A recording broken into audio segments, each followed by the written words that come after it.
Hi, everybody. Welcome to this episode of How I Work. I am so excited to introduce my guest today, Ramona Shaw. Ramona helps new managers become leaders people love to work for through leadership and executive coaching. She's developed a 12-week curriculum focused on the foundations of leadership, is the host of the Manager Track podcast, and author of The Confident and Competent New Manager, How to Rapidly Rise to Success in Your New Leadership Role. Thanks so much for joining me today, Ramona. Thanks for having me, Josh. Great to be on with you. Yeah, it's awesome. So I love the title of your book. Have confidence is a Gurian's tagline. So I want to just dive right in and talk about confidence with you. Yeah, let's do it. You've obviously done a lot of work in this area. You got this great book about confident and competent new manager. So what are some of the personal attributes or attributes of a professional environment that might foster confidence? Yeah, and actually, maybe also to just set the stage a little bit in terms of the confidence, especially for new managers or for leaders. There's something to be said about having a great deal of confidence, but also there's something to be said about having doubts and being doubtful. Because I think we sometimes, and even the book title says, how do you become more confident? But there's also the risk of being overconfident. Yeah. And for new managers, this is the way it plays out, and actually totally guilty myself, where I thought in my first leadership role or before entering it, well, I'm successful as an IC. I can do, I can deliver, I can perform, I'm doing this well, and I will be fine. This is just now leading other people and, teaching them or working with them. And can't be that hard. Yes, can't be that hard, right? Right. And this is when we start to not pay attention to the fact that this is a huge transition. And actually, anytime that we're taking on a big new responsibility, a big new role, a big new project, things that we've never done before, it's good to have some doubts play in the back of your mind, because it will make you more aware. It'll make you be keen to double check or look up things or learn things or listen to other people and listen for guidance or engage a mentor or a coach, versus if you think, no, I got this, because that will make us a little bit blind.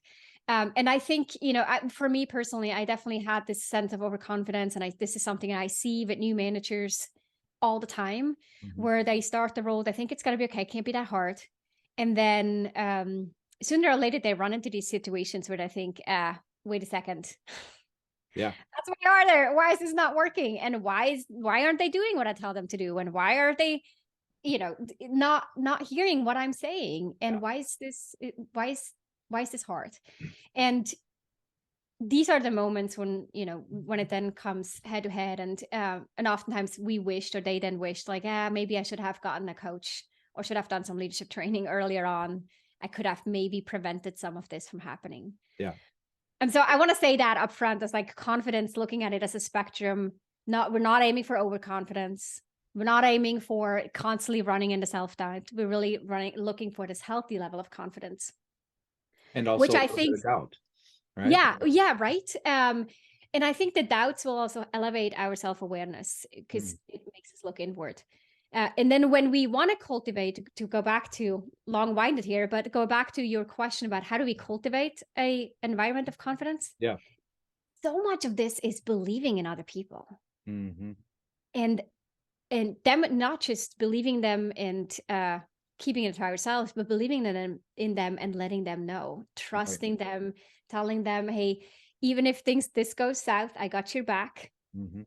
I believe you can figure this out. And if not, you'll definitely learn something from this, and it'll be to your benefit. Yeah. And figuring out where is that limit for the person that you're leading, and how do I push that limit up by believing in them more than they may believe in themselves. I mean, I know that when I talk to managers, I tell them that I think managing people is the second hardest thing in the world to do. The first hardest thing is being a parent, because you can't fire your kids, but it's just about the same thing.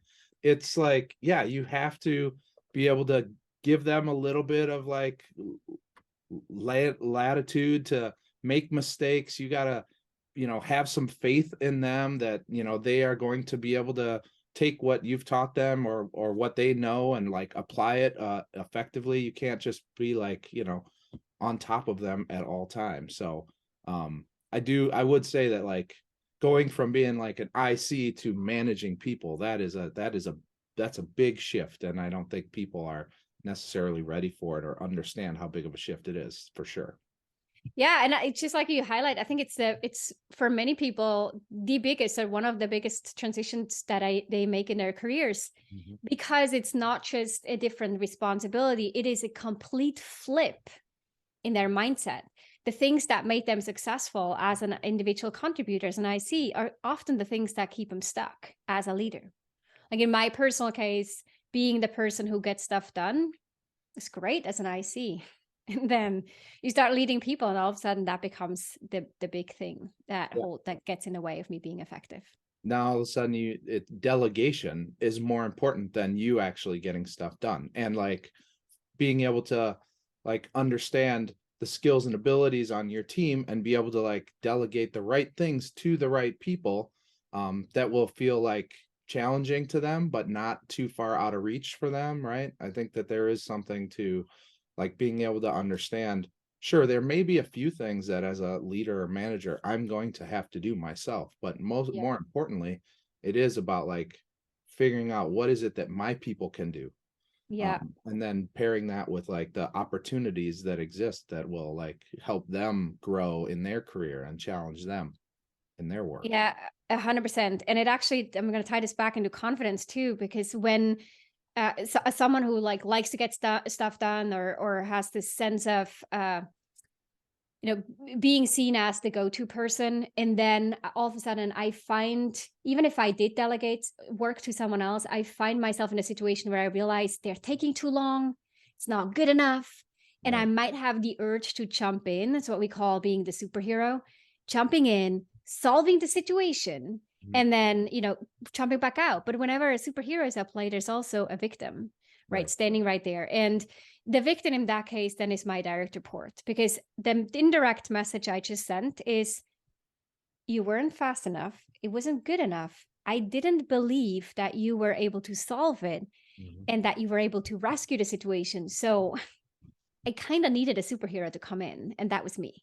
Yeah. And they will not feel confident after this experience. In fact, they probably will feel less confident going forward because they realized, oops, boss had to swoop in to get that over the finish line. Versus if instead I took more of, called the Yoda standpoint, Yoda approach, where I help them think through the problem. I guide them from the sidelines so that they get out of the experience feeling like, yeah, I did that. I learned how to do this. I figured this out. I had a critical part in overcoming the challenge. And so now I feel more confident that going forward, I can handle things like this. Yeah. So I've been talking about like this confidence framework for digital marketers. And one of like the foundational pieces to that is creating a learning environment, like a learning organization, right? So getting everybody to have kind of the shared mindset that like we might try things and we might fail, but that's okay because there's like failure in data. So it's only bad to fail if you don't take the next step, which is to say, like, what did we learn? And then how can we apply those learnings to like the next thing that we're going to go out and try to do as a marketer? So I love that you talk about like doubt as like being something that's super important when it comes to confidence, because like I equate that to, in my thinking, to like becoming a learning organization. Like we need to be learning organizations. Anything else about how you think leaders leverage doubt to their benefit? I think what doubt, it goes a little bit hand in hand with curiosity. I don't know if one enables the other, but it definitely often comes together, where confidence may go more, or this sense of overconfidence may be more tied to ignorance. And the curiosity at the end of it is a meta skill that's immensely helpful in any professional setting, like marketing as well, but specifically leadership, where we start to be curious of like, interesting. How did that go? How could I have done this better? What is required of me going forward? How, what might have caused this one person to say what they said or do what they did that was unexpected to me, or that they seem disengaged, especially in the hybrid remote world, with sometimes we start to pick up on little things, can't really put it all together in the big picture yet. Yeah. But it's just little small odd stuff seems to happen. And when we are curious and we can talk about it and say like, this is not a judgment, I'm just curious of what happened here, or what made you think about it that way? I want to understand. And sometimes the doubts start us to, or get us into that mode of curiosity, which is tremendously helpful. Yeah. I love that. So you mentioned kind of like how our workplaces have changed, right? Or hybrid and things like that. And I know that you've had a lot of experience with like different size companies. One of the things that we've kind of talked about a little bit is like how you lead people when it's like an early stage company and there's only like maybe a handful of people in the company versus what that looks like as the company grows or changes, and the organizational structure grows. How does like the way that we need to lead change when we go from like startup to like real grown-up company? Yeah. So I was born in and raised in Europe, Switzerland specifically. And so as we're speaking now, it's the World Cup, and it made me think of soccer right now. When we're thinking about a soccer player, we see them on the field and they're kicking a ball forth and back. We don't see them lift dumbbells or squatting or being on doing some cardio on a machine. Yeah. But that's what they do in order to prepare for the performance. Right. And so when we're thinking about a small team, and I, now I live in the Bay Area and in San Francisco, and work with a lot of startups who are in that phase of a founding team, a few people, they get along, they're friends, or they all work together somewhat in a flat hierarchy, and all of a sudden they get funding and they scale really fast. Yeah.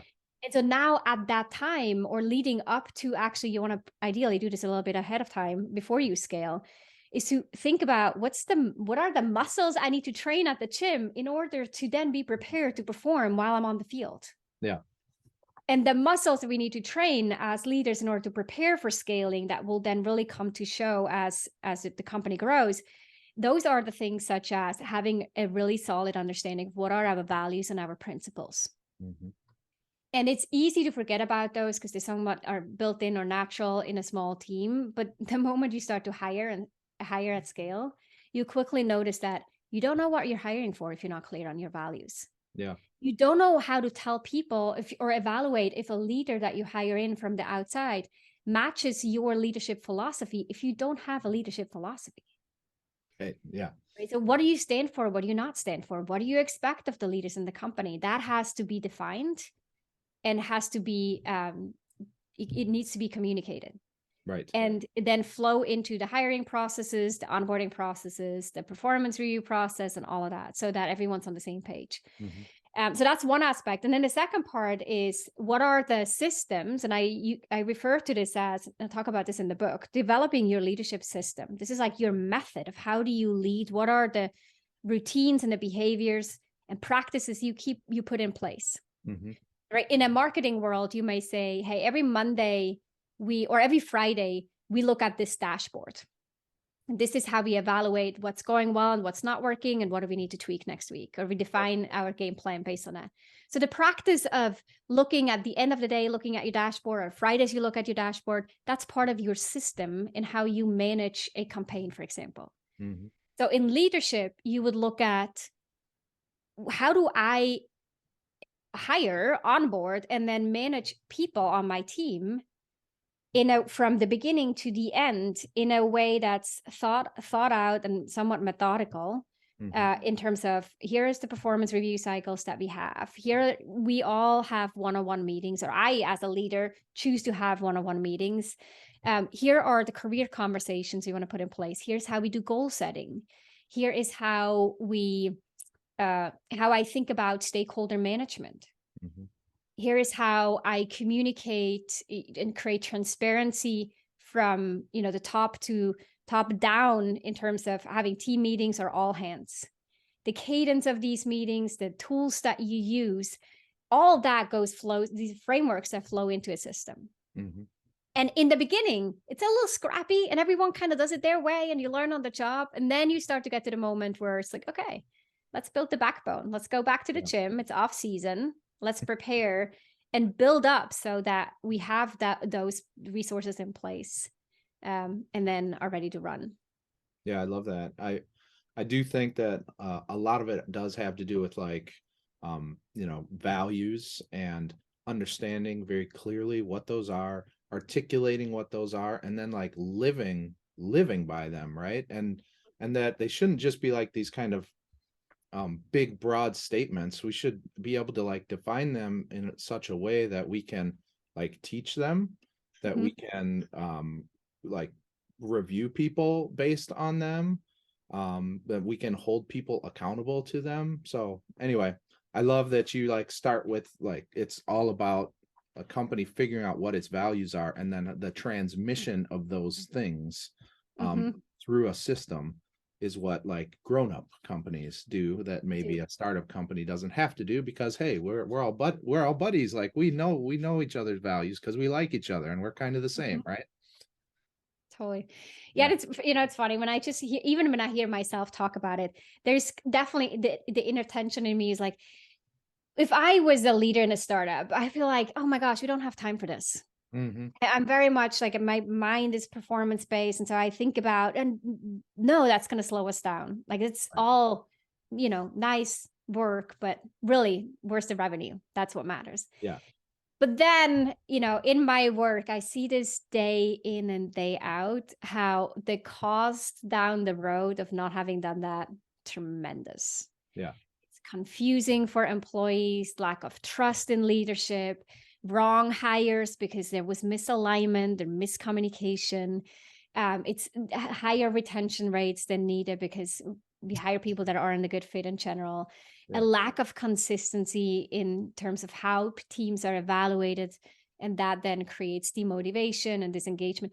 It has this spiral effect down the road. And so as much as it seems like an unnecessary task to do, this is, like we said, like, yeah, no, there's a reason why all grown-up companies do this. Yeah. Right? Well, I'm kind of like in all vulnerability, like Agurian is on this journey, right? Like we're still quite pretty young company. It started with a group of people who know each other really, really well. And now, as a 30-person company, we've, I think, done a pretty good job at defining what our values are and trying to transmit those values and articulate them in good ways. But yeah, it's a journey. And I think you're right. If you don't do it right, you start to see those things around like employee churn, and you start seeing those things around like trust. And so it is not an easy thing. It is not an easy thing to do, but I wholeheartedly believe it's worth it. And I think, a lot of the listeners here are like software as a service businesses, right? And that's all about like, what's our monthly reoccurring revenue, what's our annual reoccurring revenue? Like that's all that they're focused on and care about, and like, let's just drive that number up. And I do think that this work, this leadership work, is just as important, especially if you start seeing success and you start scaling. So yeah, exactly. And I think it's then, who does the execution of the very tactical things, and then who in the organization is thinking about the cultural aspect, or thinking about, the leadership competencies and the values. And I love that you're saying like, we're on this journey too. And I think sometimes we say, oh, you got to have it right, but actually no, even if you do it scrappy, but do it right. We don't need to make it a big deal. You don't need to hire consultants for $100,000 to get a culture plan in place. Right. No, just grab a document, write down, set up a culture survey. It can be super simple, 5 minutes, consolidate it, write a one-pager, and then use that and iterate with that in mind. And just as you do everything else in a scrappy, not you, but as companies scale, or build or grow more so, things can be scrappy. This one can also start with a scrappy draft and then go from there. I think like the word you said, iterate, is probably the most important word. And it's goes back to what we were talking about before we started recording, which is like, just try your best, like do the best that you can right now, and then iterate. And I think that's super important to just like philosophically, again, it goes back to like being a learning organization, of course. Oh, totally. So I want to shift gears because I know that you're like have a big interest in Stoicism, and we're kind of like getting on the edges of some of that.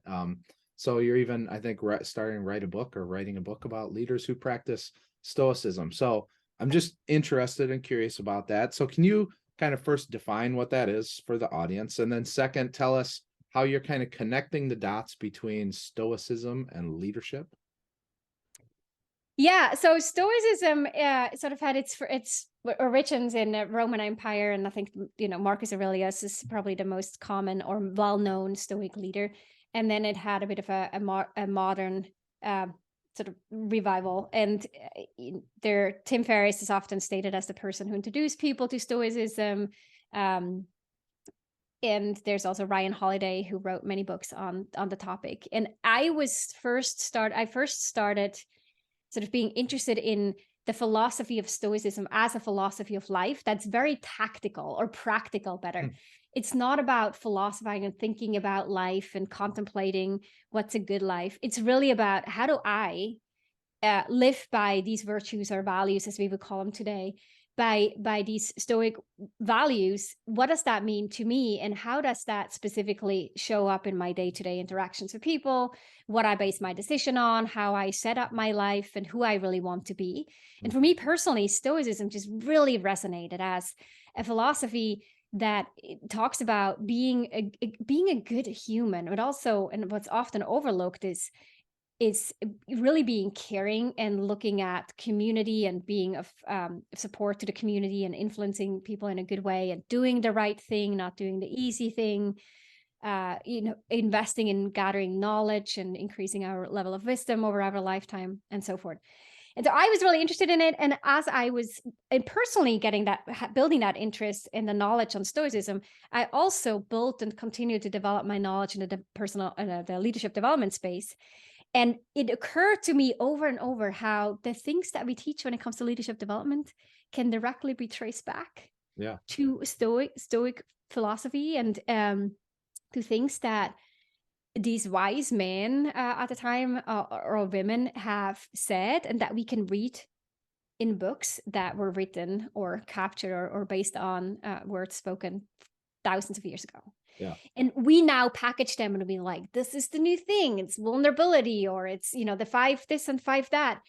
And I thought, we don't actually talk about Stoicism as a philosophy for leadership at all. And in fact, when I first started sort of socializing this idea of writing about Stoic leadership, people would always say, don't do that. Like, no, Stoic leadership's not an attribute people want to be associated with. It's not going to sell. No one wants to read it. And that made me want to write it even more. It's like, oh, for sure I got to write it. And for sure I'm going to call it Stoic leadership. Yeah. And I interviewed about 20 leaders who are in corporate roles or in leadership roles who are practicing Stoicism, and see the intersection and the benefits of Stoicism and how that's helping them, especially during a time where resilience is a big topic, where sort of there are a lot of things seem out of our control, and working with that. And I'm in the writing process. I'm super excited to bring that to light in 2023. Wow, that's cool. I imagine those interviews were amazing. So yeah, hopefully you'll get some excerpts from those in the book, and I look forward to seeing it. Yeah. So you mentioned Tim Ferriss and a few others. So one of the things that I ask as kind of a final question here, and I've really appreciated this conversation, it's been great, is kind of ask all my guests, like, who are you listening to or reading? Who's kind of challenging some of your assumptions or inspiring you today? Can you give us the names of a few authors or thought leaders or podcasters that you're like, oh, everybody should be listening to this person right now? Oh gosh, there are a lot. But I think the most consistent person that I that I look to in terms of my own development is Marcus Aurelius, so maybe not a surprise on that front. The people that I listen to now, I like John Maxwell. I think the books that he wrote, the work that he puts out, and his consistency in his messaging over the years, it's really impressive, and the impact he's had in the different fields that he's working in. I also like, if I think about leadership specifically, or scaling, I have to think about a few other people. Oh, so okay, Adam Grant would be another one that I definitely follow and listen to. I like his approach to, or his research backed approach. The only time I don't listen to Adam Grant is when he talks about imposter syndrome, but everything else. Right. You got to know when to tune in and when to tune out. Yeah, exactly. We are on very opposing views on that. Yeah, these will probably be the people that I follow the most or most consistently. Okay, awesome. Well, like I said, this was a super fun conversation. Really excited to read that book about Stoic leadership. So keep working on that and let us know when it comes out. And I really thank you for being my guest today on How I Work. Thanks, Ramona. Thank you so much for having me.